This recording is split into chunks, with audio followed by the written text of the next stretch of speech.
Students, I am Anil Kumar Jha. Welcome to my YouTube channel. Students, आज हम 3.2 के रिमेनिंग क्वेश्चन जो है फोर्थ ऑनवर्ड्स क्वेश्चन करते हैं। फोर्थ क्वेश्चन इसलिए नहीं बता रहा हूँ कि उसमें हमें ये देखना है ये कौन सा कंसिस्टेंट है और कौन सा इनकंसिस्टेंट है। तो ये पिछले वीडियो में ही बता दिया हूँ मैं, जो if a1 by a2 is not equal to b1 by b2, it is consistent. Similarly, if a1 by a2 is equal to b1 by b2 is equal to c1 by c2, it is also consistent. तो इसके graph हम बनाएंगे, वो बना चुके हैं, उसको मैं छोड़ रहा हूँ। मैं क्वेश्चन नंबर 5 बताता हूँ। क्वेश्चन नंबर 5 है, half the perimeter of a rectangular garden whose length is 4 meter more than its width is 36 meter. Find the dimension of the garden. Dimension मतलब length and breadth. तो half the perimeter मतलब half p of rectangle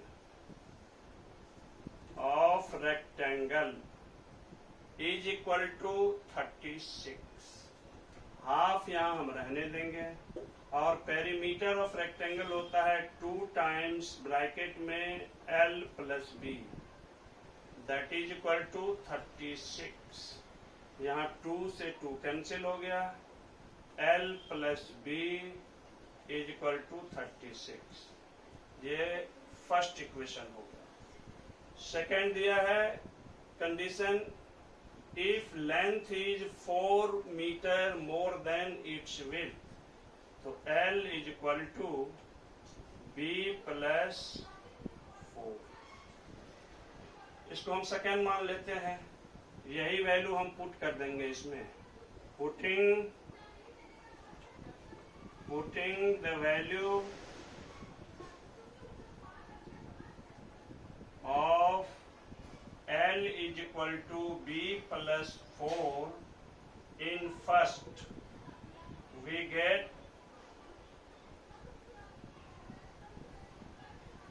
L के बदले में B plus 4 डालेंगे तो L plus B 36 है, L के बदले में B plus 4 plus B is equal to 36। B में B को ऐड करेंगे तो 2B इज इक्वल टू 36। ये प्लस 4 इधर RHS में जाने के बाद minus 4, 2B is equal to 32।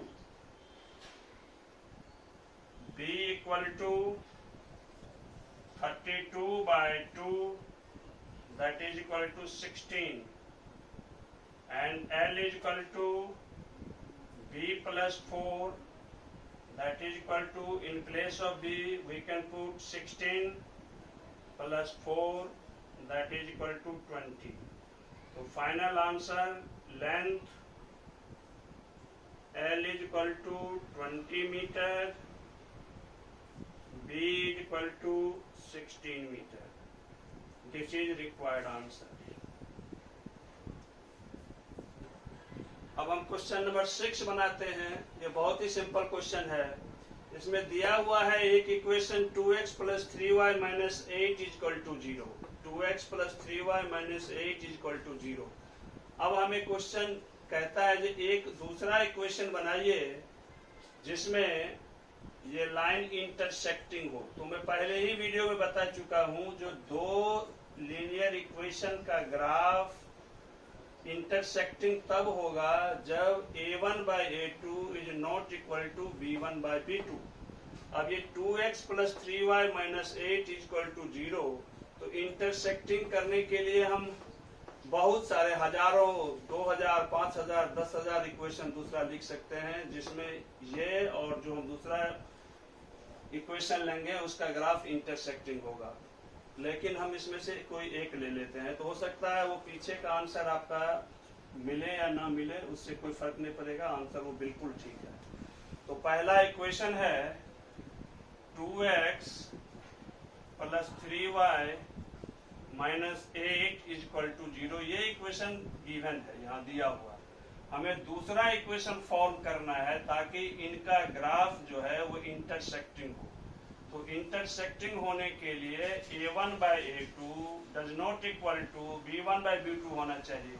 तो कुछ भी हम दूसरा इक्वेशन लिख सकते हैं, जिसमें अगर चाहें तो इसको हम यहाँ 5x दे दें, यहाँ 8y दे दें, यहाँ 20 दे दें, तो ये होगा। चेक करेंगे तो ये a1 by a2 equal to 2/5, b1 by b2 equal to 3/8।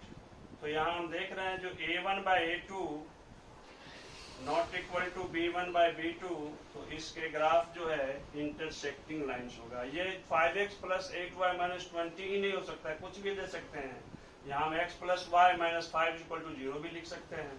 तो कोई एक ढूंढ के हम लिख दिया, हमने ये लिखा। अब दूसरा क्वेश्चन है पैरेलल लाइंस।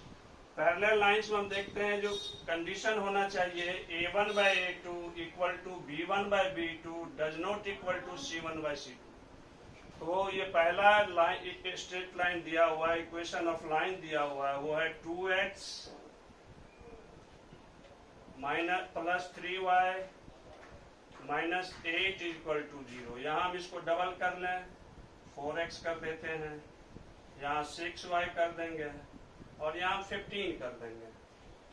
अब इसमें चेक करते हैं तो हम a1 by a2 is equal to 2/4 that is equal to 1/2, b1 by b2 is equal to 3/6 that is equal to 1/2, but c1 by c2 is equal to minus 8 by minus 15, minus 8 by minus 15, minus minus cancel, 8 by 15। तो हम यहाँ देख रहे हैं जो a1 by a2 is equal to b1 by b2 not equal to c1 by c2। तो ये parallel lines हो जाएगा। तो दूसरा इक्वेशन हमने यहाँ 4x plus 6y minus 15 is equal to 0 लिया। आप कोई देख सकते हैं, 4 के बदला में इसको ट्रिपल कर दीजिए तो हम 6x, इसका हम 9y, यहाँ कुछ भी लिख सकते हैं 20, तो वो दूसरा हो जाएगा। और भी हो सकता है, तो हमने यहाँ सिर्फ ये लिखा है, ये इसका सॉल्यूशन है। अब ये तीसरा है कोइंसिडेंट लाइंस। तो एक इक्वेशन तो मुझे दे रखा है 2x plus 3y minus 8 equal to 0, 2x plus 3y minus 8 equal to 0। अब हम दूसरा इक्वेशन इसका डबल कर दिया तो 4x, इसका डबल किया तो 6y और इसका डबल कर देंगे तो 16 इक्वल टू 0। हम ये दूसरा इक्वेशन हमने 4x plus 6y minus 16 equal to 0। आप इसके बदले में कोई भी लिख सकते हैं, इसका 5 टाइम्स कर दीजिए तो 10x हो जाएगा, 15y यहाँ 40, ताकि a1 by a2 is equal to b1 by b2 equal to c1 by c2 होना चाहिए। तो हम इसे चेक करते हैं, a1 by a2 is equal to 2/4 that is equal to 1/2, b1 by b2 is equal to 3/6 that is also 1/2, c1 by c2 is equal to minus 8 by minus 16 1/2। तो ये a1 by a2 is equal to b1 by b2 is equal to c1 by c2 हो गया। तो ये coincident line होगा। तो दूसरा example हम ये 4x प्लस 6y माइनस 16 लिख सकते हैं। और भी हो सकता है बहुत सारे, लेकिन ये भी लिख सकते हैं। क्वेश्चन नंबर 7 है, दो लीनियर इक्वेशन दिया हुआ है। एक है x minus Y plus 1 equal to 0, दूसरा है 3x plus 2y minus 12 equal to 0। With the help of these two given equation, linear equation, हमें ग्राफ बनाना है और x एक्सिस के साथ वो जो एक ट्रायंगल फॉर्म करेगा उसका मुझे कोऑर्डिनेट निकालना है और फिर उसको सेट करना है। यही क्वेश्चन है। Draw the graph of the equation x minus Y plus 1 equal to 0 and 3x plus 2y minus 12 equal to 0।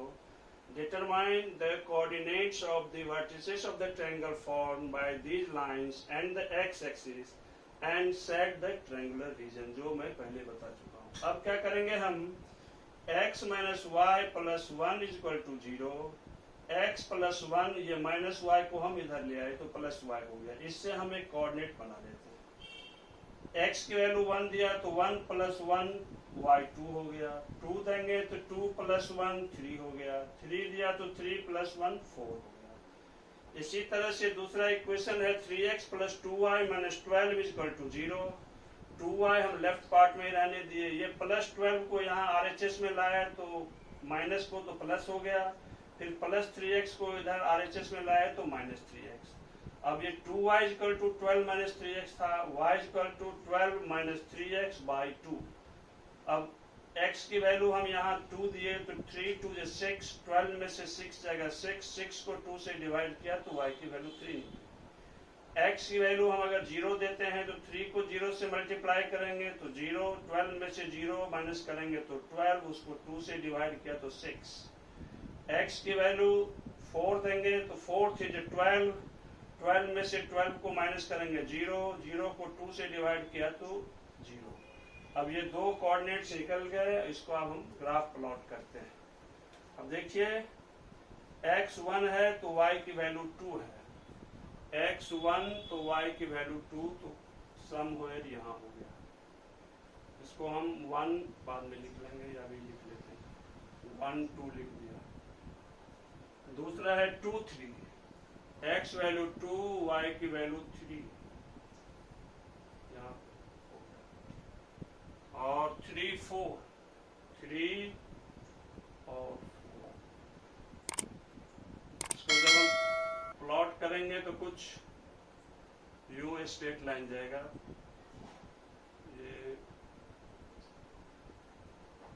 ये 1 2, ये 2 3 और ये 3 4।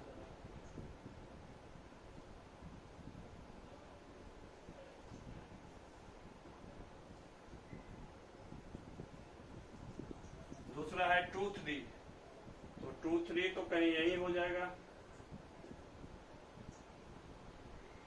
0 6, x पे 0 y पे 6, यहाँ ये 0 6,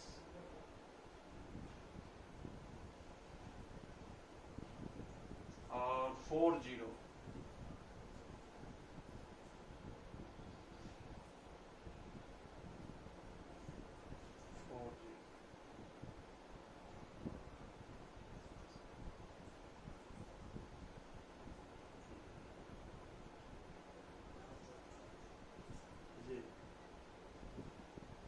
यही आपका ट्रायंगल बन गया जिसको हम सेट कर देंगे।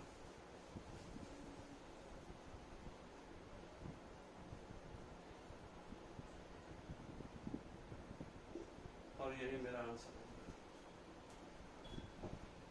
आज के लिए इतना ही।